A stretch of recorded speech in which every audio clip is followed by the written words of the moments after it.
Bonjour à vous. Aujourd'hui, je vais vous parler de gummies. Les gummies, ça, c'est dans le rayon compléments alimentaires, mais ce n'est pas des compléments alimentaires.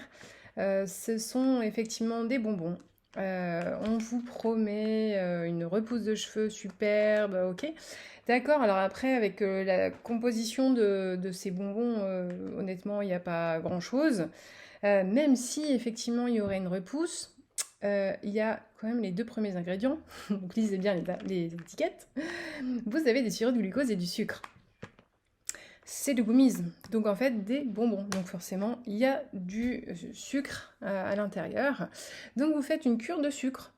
Oui, intéressant. Alors quand on sait les effets du sucre, notamment les candidoses, les diabètes, l'obésité, le cancer, je me dis qu'on pourrait peut-être l'éviter celui-ci, même si vos cheveux poussent pas très très vite. Honnêtement, il y a quand même d'autres choses qui peuvent vraiment vous être utiles et vous permettre de faire pousser les cheveux si vous avez vraiment une grosse perte de cheveux. Si vous avez déjà une perte de cheveux assez conséquente, c'est déjà qu'il y a un problème. Notamment peut-être la consommation de sucre. Donc n'en rajoutez pas s'il vous plaît. On en a déjà assez du sucre en fait dans notre alimentation. Et je trouve que c'est prendre un peu à la légère ces gummies dans le sens où on les conseille pour justement la repousse, comme si c'était des compléments.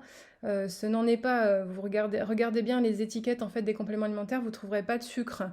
Et surtout, ne le proposez pas à des adolescents qui déjà consomment énormément de sucre. Voilà, c'est un conseil. Voilà, portez-vous bien, bonne journée. Au revoir.